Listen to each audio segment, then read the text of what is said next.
Welcome to the Ray Hanania Radio Show, brought to you by the U.S. Arab Radio Network and sponsored by Arab News, the leading English language newspaper in the Middle East at arabnews.com.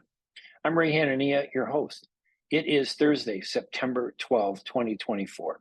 This season, the show focuses on the U.S. presidential elections, the battle between the major party candidates, and the recent debate. Who do Arabs and Muslims support in the presidential election and why?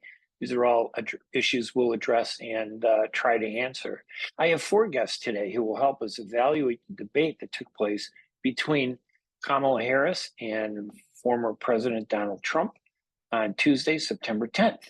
First up is Joseph Haboush, the Washington correspondent for Arabiya English, covering U.S. foreign policy and national security from the State Department and Pentagon. He previously worked for the Daily Star and the Telegraph while based in Beirut and was a non-resident scholar at the Washington-based Middle East Institute think tank. Second is Amal Mudalali, a consultant on international affairs and former ambassador to the United Nations and a former journalist also.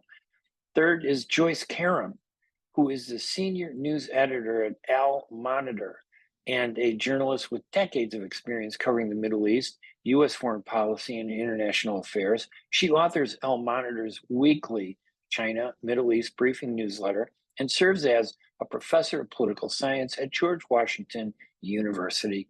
And finally, our fourth guest is Faraz Maqsad, a senior fellow at the Middle East Institute for Strategic Outreach and founder of Global Policy Association, adjunct, and also an adjunct professor at George Washington University. The show is broadcast live every Thursday at 5 p.m. on WNZK AM 690 radio and rebroadcast on Mondays the following week at 5 p.m. in Michigan. It is also available online at arabnews.com/Ray Radio Show. Get more information on myself, Ray Hanania, at arabnews.com or at my personal website at hanania.com. We'll be right back with our first guest.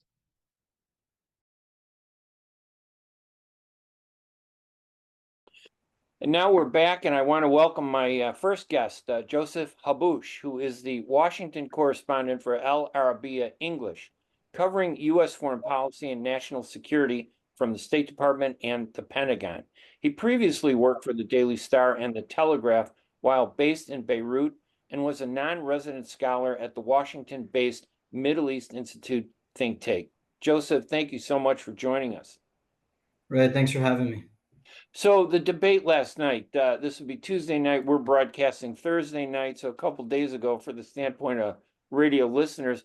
Overall, what did any candidate, in your opinion, quote unquote, win or have the edge in the debate? How did you view it from that perspective?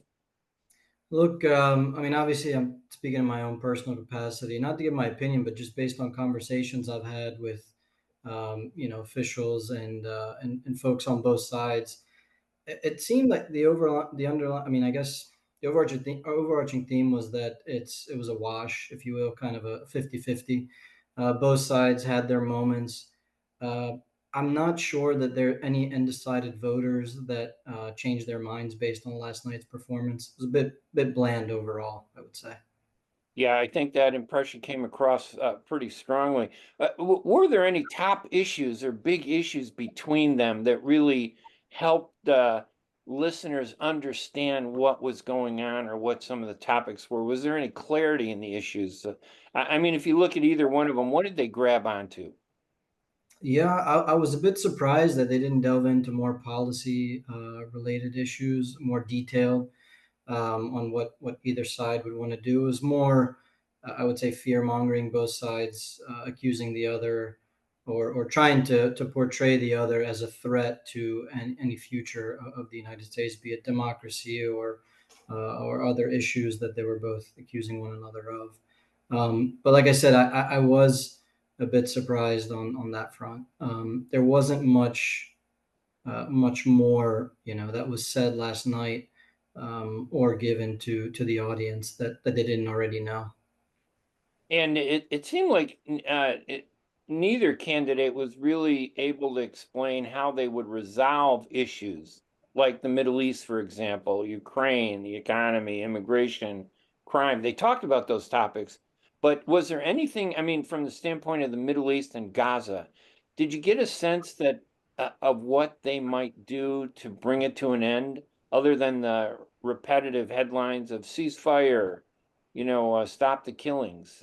Was there any plan that came out from either candidate? No, no, not at all, really. I mean, like I said, nothing new, came out from either party.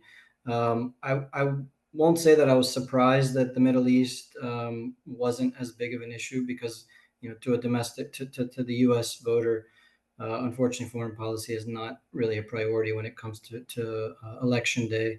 It's more on the economy, immigration, uh, other issues that hit closer to home for folks here.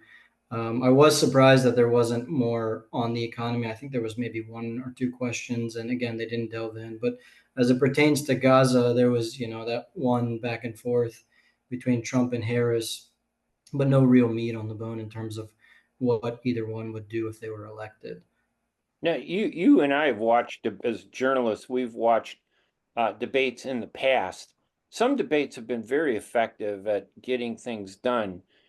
This debate, I mean, how does it rank in terms of, debates, in terms of its success in educating people who are watching to learn something? I mean, did you get a sense that it was effective, or was it just an opportunity for a few people to throw out their favorite topics and phrases and call each other a few names? Didn't seem like Yeah, very depth. There was much. yeah, no, I don't. Like I said, I don't think it gave anybody that was watching anything particularly new. I mean, you have folks on the Trump side.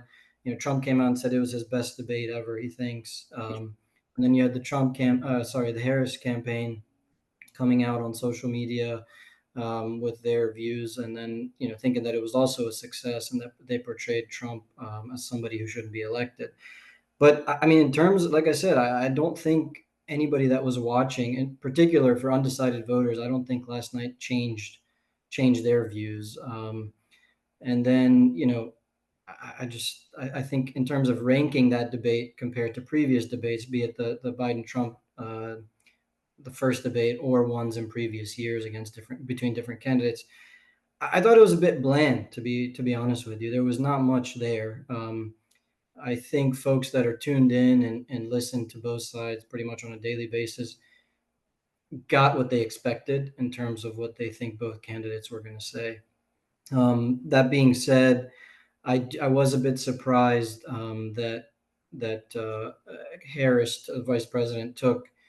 It seemed like she was trying to lure Trump in to the personal attacks, whereas she was the one that was attacking Trump on different, I guess you could say, various insults.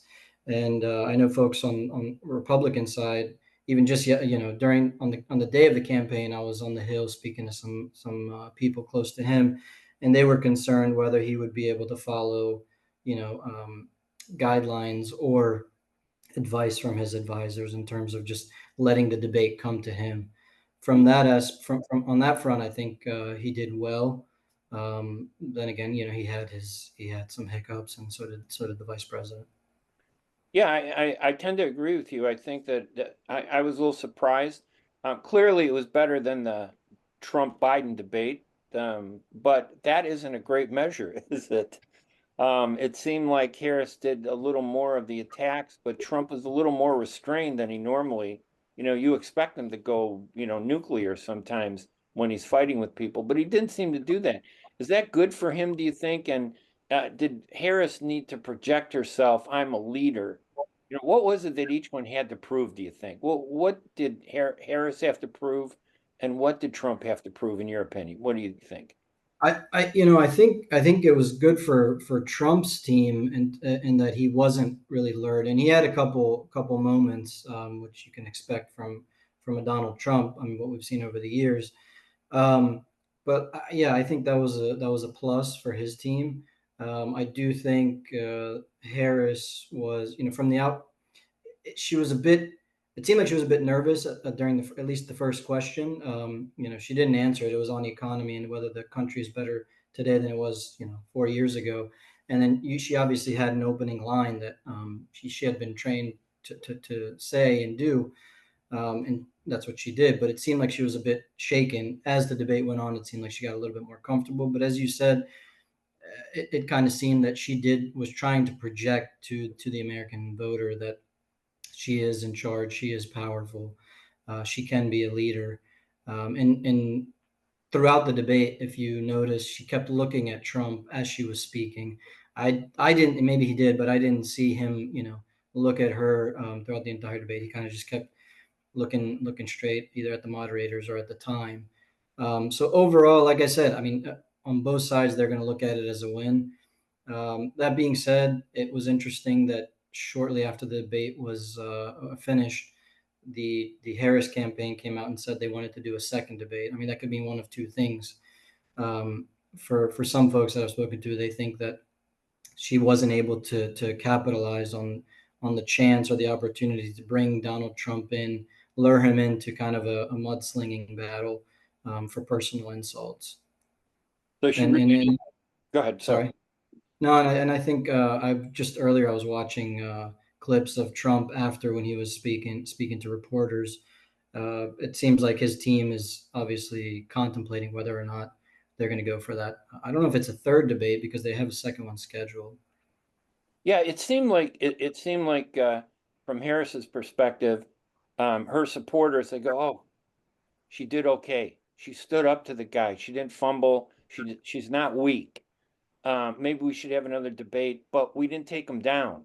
So maybe they want another debate to take him down or try to take him down now that they're confident that she could stand up to him during 2 hours.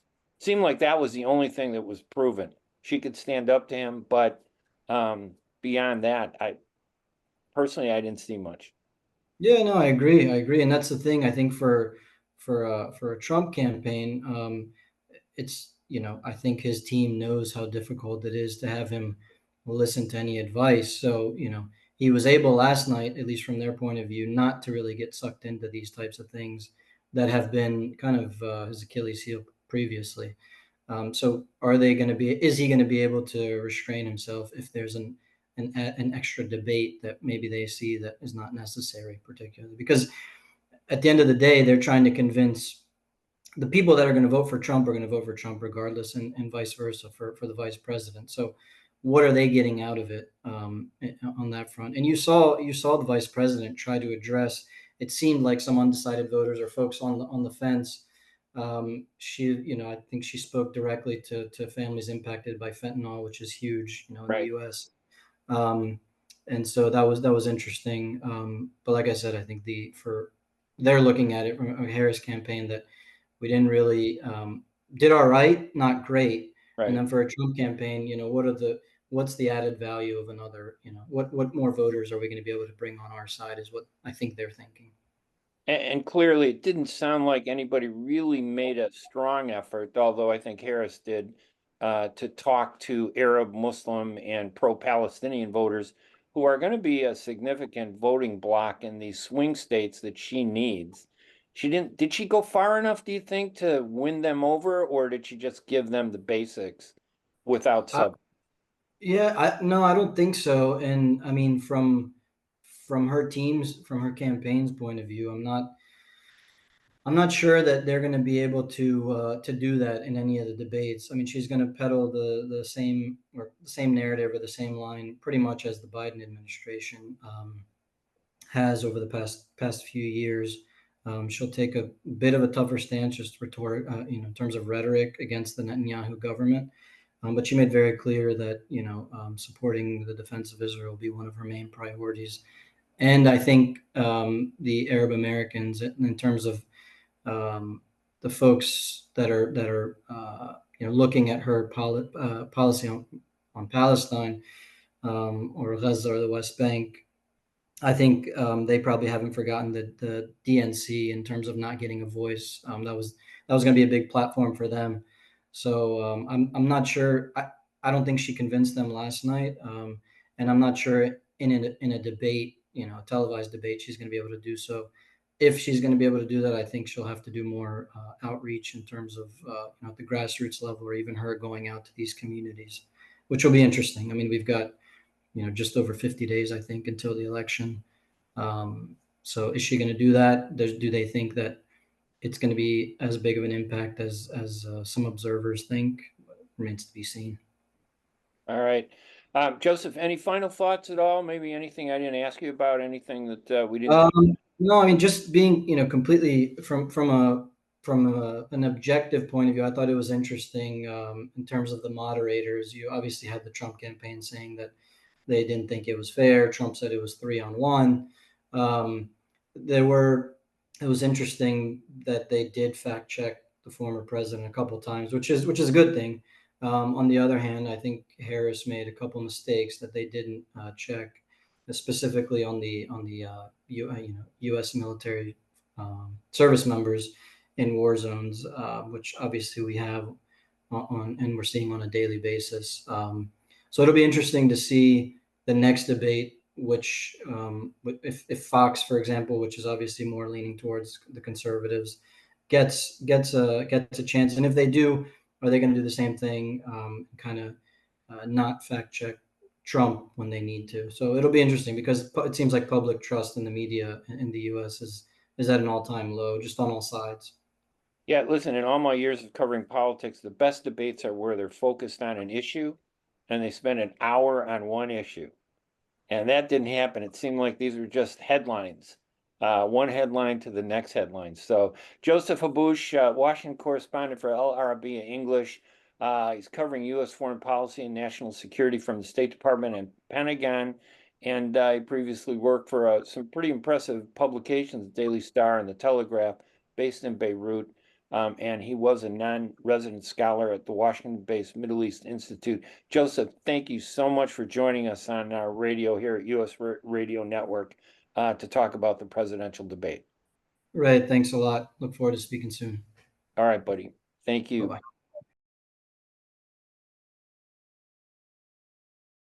And welcome back, everybody. This is Ray Hanania on the Ray Hanania Radio Show, broadcasting in Michigan, Thursday, September 12th. My next guest is someone I really enjoy talking to. She's always been gracious to talk to Arab News and address the issues with us. Ambassador Amal Moudallali. She is a consultant on international affairs and a former ambassador to the United Nations and a former journalist, but you still carry the title ambassador. You earned it. You get that in your title, though. Amal, thank you so much for joining us on the radio show today. Thank you. It's always a pleasure to see you and talk to you, Ray. Thank you. Thank you. So the debate yesterday, and for our listeners, this is Thursday. We're talking about the debate that was Tuesday night. The debate, what did you make of the debate? Did anybody win?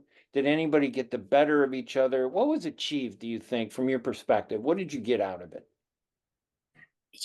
The most important thing about this debate last night is that it really put Harris on a different level, because she came to the debate, everybody worried that she might not do well because he has better experience in debates. He's debated before many times, and she came without much experience in debates. But she was very good in framing the issues. She was very good in putting him on the back foot. She was very good in taking the initiative from him and putting him on the defensive. And she defined herself for the American public, especially for swing voters, those people who are still not decided, and they still look at both sides to see where they should go, which place fits them and their policies. She came with a plan. He came with the same old Trump book. He did not bring anything new. He was attacking. He started strong, but then he went down. And she came with a strategy of baiting him, and as everybody is saying, she got under his skin. She was very good at provoking him, and he took that, and he should have done it. He should have known better than doing that. Saying all of that, this does not mean that this really changes the trajectory of this campaign so far that much, because we know that the Trump supporters are going to stay the Trump supporters, and the Democratic supporters are going to stay behind her. The question now is, where are these people who are in the middle, the small minority who are going to decide the elections? And whether this debate changed their mind or not, it's something we have to see when the polls come out. But last night was a good night for Harris, and she put herself in a different light yesterday, and in a different place with the American voters and with the world at large, because the world saw that she's ready really for prime time to be a president. So the debate really wasn't so much about the issues, but rather Harris, who is kind of a new commodity. We've seen her, but never really seen her at the forefront in a fight or a debate. This proves she could handle it. Yes. And that gives her some strength in moving forward. Maybe that's why she's now asking for a second debate. Yes, absolutely. You know, the sad thing about this debate is what you were saying, Ray, and everybody is saying, oh, she proved herself, she can be a president, and she can have a good debate and strong debate. But this is where we are now in American politics. Yeah. I mean, where are the days where these candidates come and they debate and they argue the issues and they bring so much to the table that people understand what people are standing for, what these candidates are bringing, what kind of vision for the country and stuff like that. So yesterday she brought some of that when she talked about her plans, and he didn't. He was just attacking and stuff like that. But the debate in this country is not what should have been or what it used to be, and especially on foreign affairs. If you see their debate on the Middle East, for instance, and this is what's important for people in Michigan for the elections. She repeated her statement about the Palestinian issue, that she supports Israel and its right to self-defense, but she supports a two-state solution with self-determination. It's the same thing she's been saying since she became the candidate. But himself, he just went after her, saying she hates the Arabs and the Israelis. And he did not even talk about the Abraham Accords, which is his accomplishment in the Middle East, which is very strange. But we didn't have a debate on the Middle East between them. It was just like she's repeating what she had to say, and he's attacking her, and you don't really get an idea of how they would handle the issue, what would they do differently from now. And she came to the debate as if she was in the opposition. She was like, this and that, but she was there from the beginning. And he did not know how to handle that and how to use this against her. He used it at the last, with the closing statement, saying, you were there. But this should have been his attack line from the beginning, and he missed this opportunity. And even Lindsey Graham said he lost an opportunity in this debate. So I think we are where we started, with more clarity on Harris, and people know her better now. And this does not mean a lot to the results of the elections, because first, we don't know what will happen in the next 2 months. 2 months is an eternity in politics. And second is, we did not see more details of their positions, and hopefully that in the next couple of months we see more of that. It seemed like the debate format. Now, I've been in politics 45 years. I've covered debates from Chicago mayors all the way up to the presidents. This debate seemed less about issues and more about the people. And I think you hit the nail on the head. This was Harris's opportunity to say that I could stand up to him. Trump could have brought in issues, but he just resorted to his headlines. But the American people, we really didn't get much substance on issues other than the two personalities. Do you think that's correct, or do you think that's a wrong perspective? I agree with you, because as I was saying, you could see that people, each one of them will come with his statement. But like, for instance, when she talks about any issue, he does not go back and argue with her on the issue, or when he says something, so each one was there to just say what his statements are, what his prepared statements are. So we did not really see a real debate, with back and forth, and how, each one corrects the other.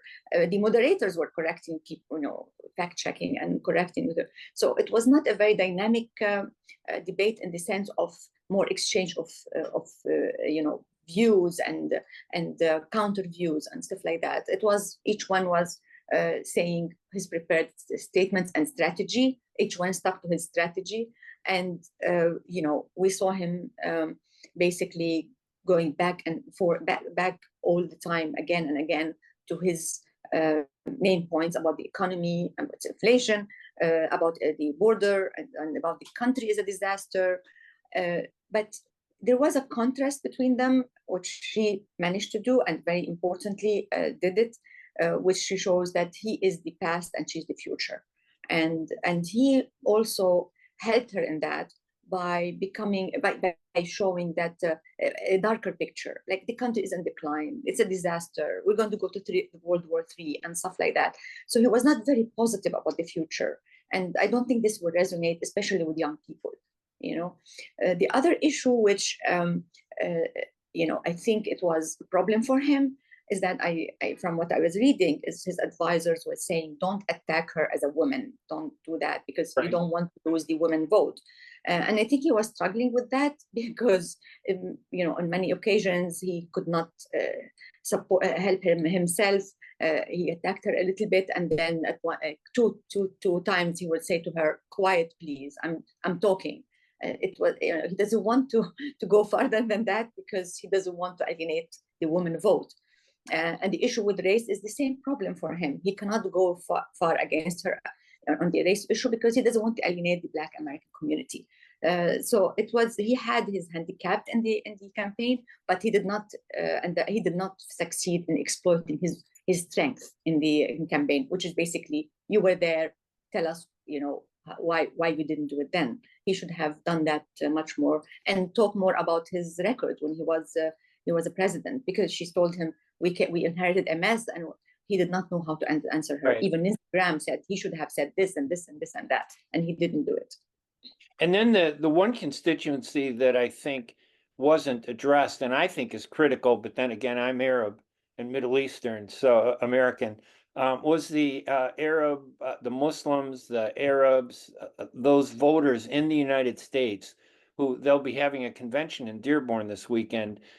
They don't seem to be supporting either side, the majority of them.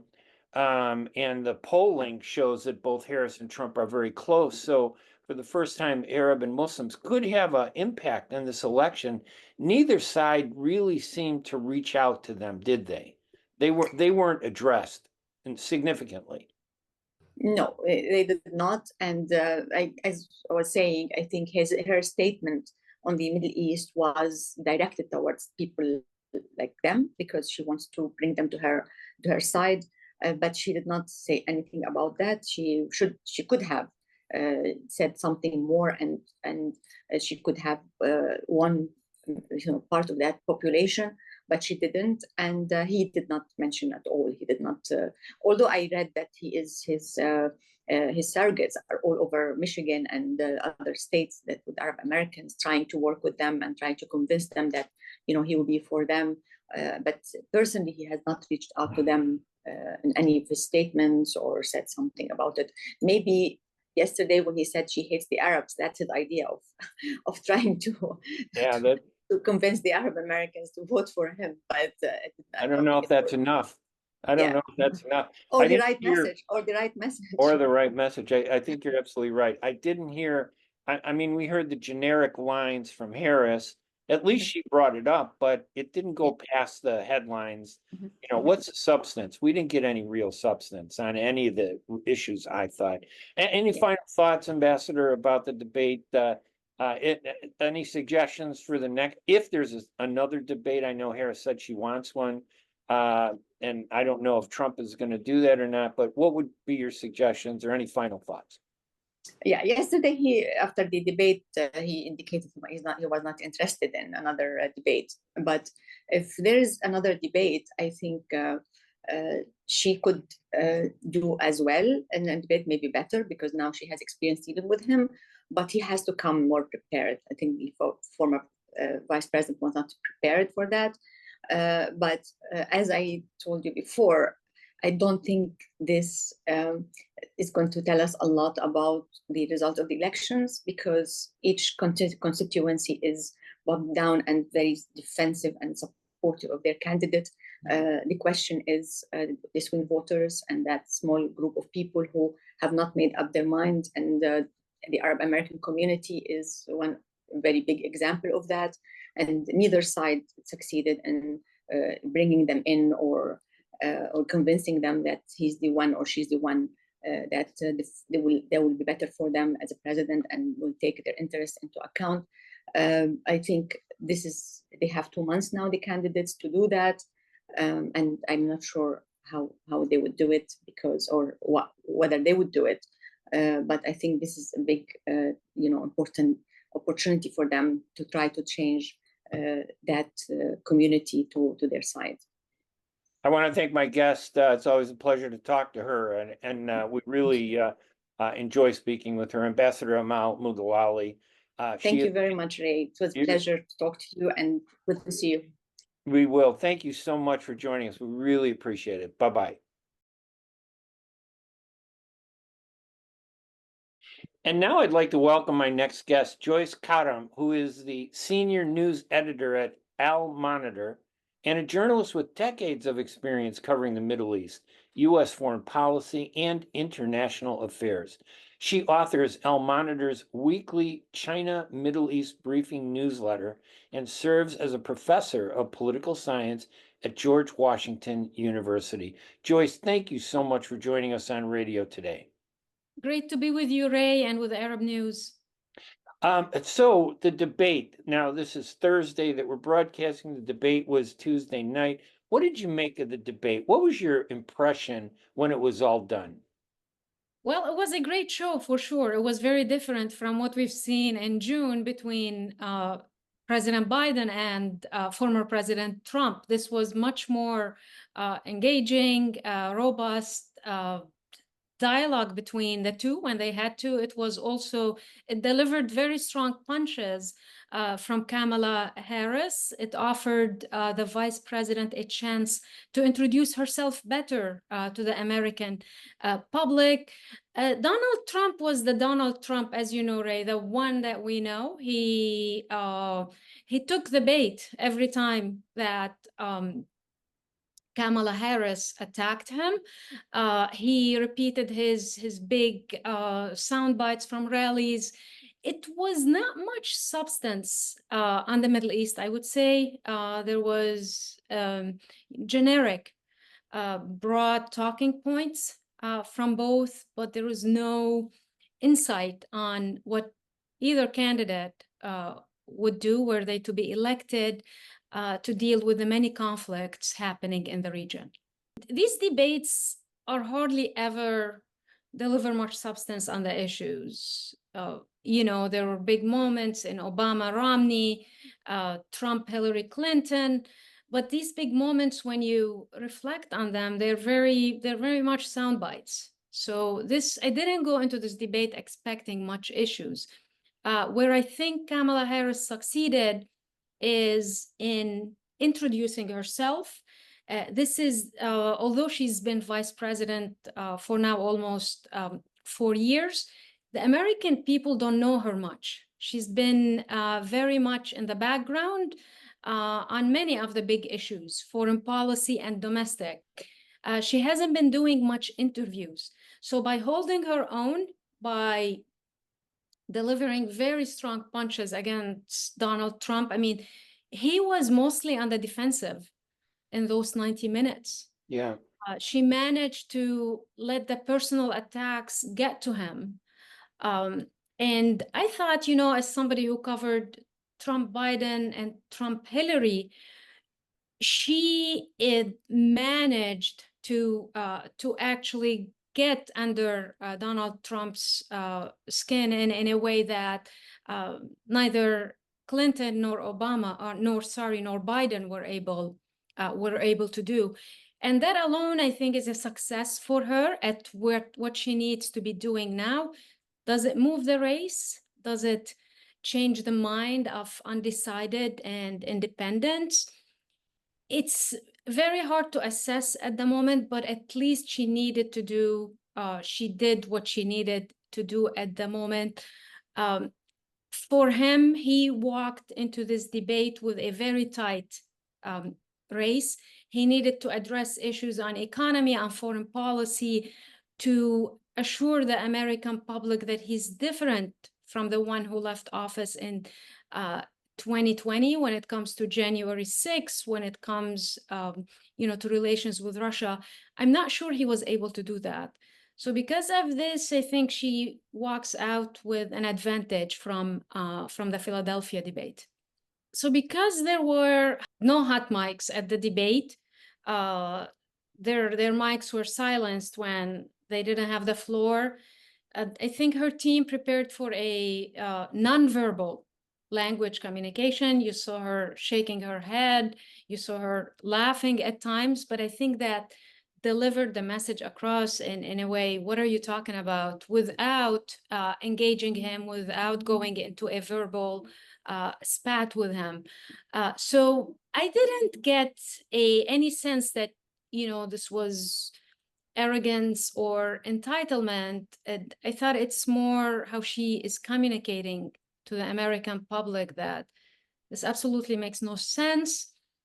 And Donald Trump could have done that. I thought he looked a little bit, he was looking down the camera most of the time. He didn't look at her even much. And from the very first minute, I mean, I was really surprised to see it.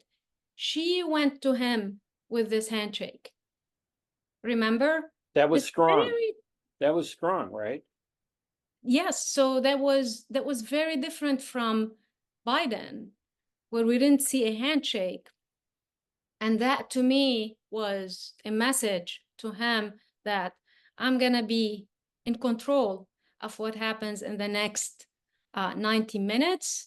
I'm not ceding that control to you. She also avoided getting dragged into, debates with him. I mean, he called her all kind of names, like your father is a Marxist, you're bad, you're this. She didn't. She didn't go down that road. Whereas, I don't know, with the Biden, Trump, I mean, that whole segment on the golf, playing golf, who gets more holes. Right. And that was just too personal. That was too personal. So on that, I think she came prepared. She got out what she wanted. There was not much substance as it relates to our region, as it relates to concrete policies they'll bring to the table on foreign policy. But otherwise, I maintain she walked out with an advantage from that debate. Now, does it seem like, and I think you're right, I think she came across strong. She did very well, but was it enough to change voters? Because they're on such a tight race. The one area of voters who have an impact are Arabs and Muslims who are upset over Gaza. I know that Harris touched on the generic, I support two states, we want a ceasefire. I support Israel, but we need to respect the Palestinians. Was that enough, do you think, to get Arabs and Muslims to say, who are voters in the U.S., wow, I need to support her? You're absolutely right. This is a close race. This could be decided over, the electoral votes from Pennsylvania or from Georgia or Arizona, Nevada. We'll have to wait and see what the polls from Michigan, big Arab American community there, what they bring. I personally thought his attacks on her may help her with the community more than actually what she said, branding her bizarre attack that she hates Israel. Right. She's part of an administration that has given unconditional support to Israel and its war in Gaza, saying that she hates also Arabs and Jews. I mean, it turned into this, it's a circus. So I couldn't actually understand the point he's trying to make, and then he would go back to immigration. So his line of attack was not consistent. And don't get me wrong, there is a lot to attack about Biden's policy in the Middle East, because there was not much done. Right. There's not much done when you look at the Biden record. It was more continuity from Trump and dealing with the same conflicts in the region. Some are much worse, with the example of Gaza, no nuclear containment of Iran, no regional containment of Iran.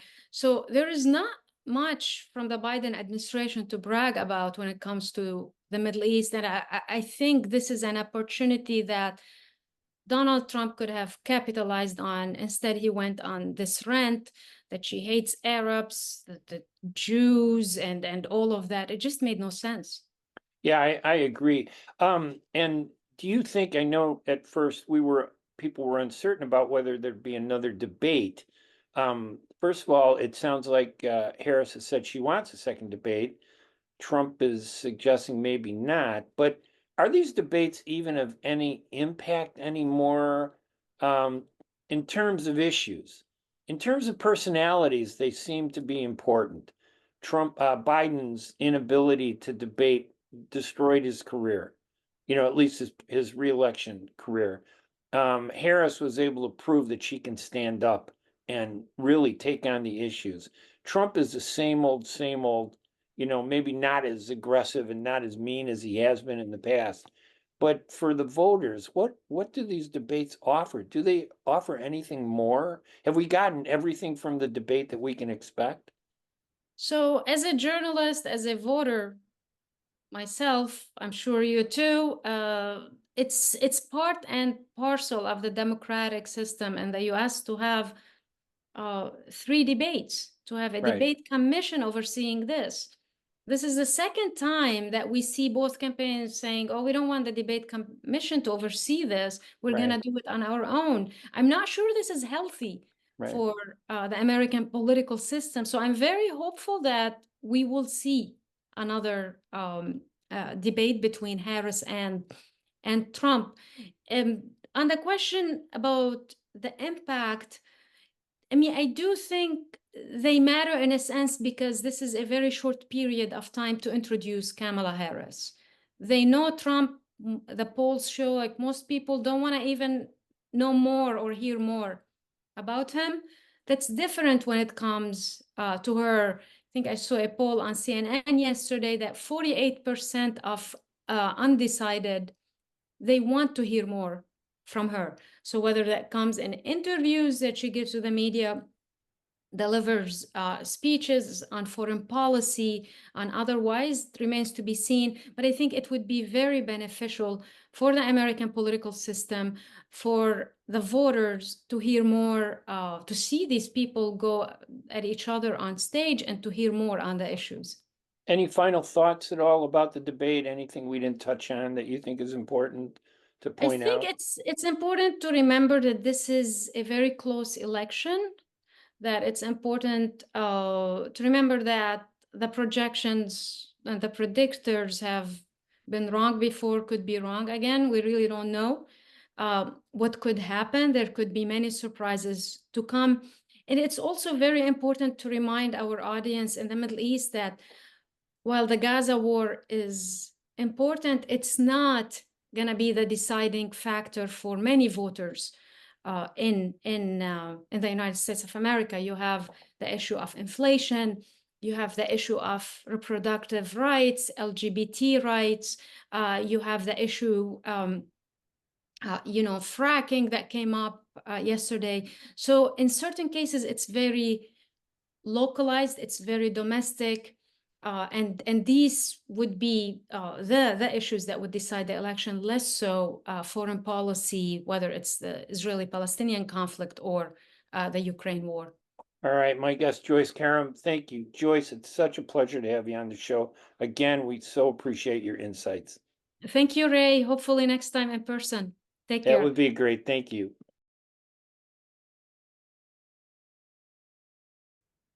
And now I want to welcome my guest, Firas Miqsad, who is the Senior Fellow and Senior Director for Strategic Outreach at MEI. He's also the founder of the Global Policy Associates and Adjunct Professor at George Washington University. Firas, thank you so much for joining us on the radio show. Good to be with you, Ray. So the debate This was the first time that Kamala Harris and Donald Trump met. It was a 2-hour long debate. I'm not sure if they really dug deep into issues, but there was some benefit for each, I think. What do you think of the debate itself? Was it substantive? Did they get into issues? And how did it impact each of the two candidates, do you think? Yeah, absolutely right. Listen, I mean, this was long on style and very short on substance. It's very clear to all. Despite the questions being asked, the moderators from ABC News doing a great job. The candidates chose to deflect and answer what they wanted to answer. I think there was some effort on behalf of Kamala Harris to showcase that her vision is forward-looking rather than trying to relitigate the past. She did try to talk about some issues having to do with her economic program, particularly having to do with taxes and incentives and whatnot. But really, this was not a debate that focused on the substance of the issues. It was much more stylistic and who came across as more presidential. And do you think Kamala Harris presented herself as, I'm not just a vice president that was in the background for 3.5 years, I am now a strong personality and strong candidate? Do you think she achieved that goal that she was trying to define? Well, I mean, that was the mission, right? It's probably surprising to some of our listeners, perhaps, that Kamala Harris remains relatively unknown, despite being a vice president for the past 4 years, because the president tends to steal the limelight.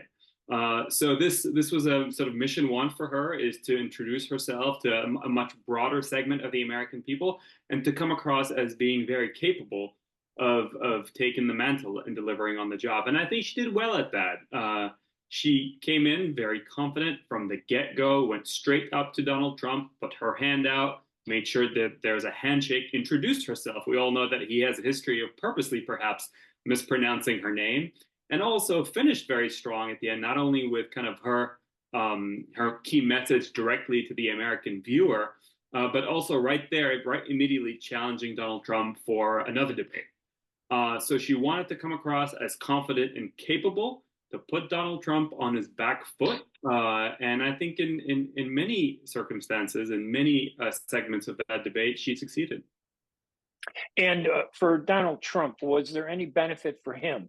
It seemed like a rehash of a lot of the points he's made, before, and now he's up against a new rival from the Democratic Party. Did he score any points at all, or did he kind of lose balance a little bit? What do you think?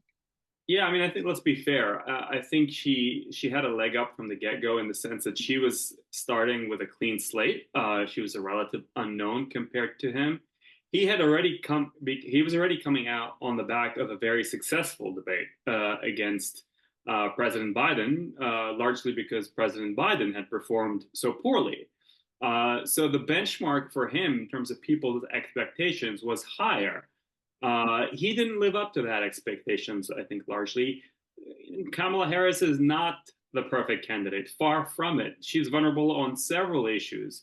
Afghanistan comes to mind, the border for sure, economy and the inflation. So he had plenty of opportunities to take the fight to Kamala Harris and land these punches. I didn't feel that he landed those punches. In fact, she was pretty much able to run the script and put him on the defensive.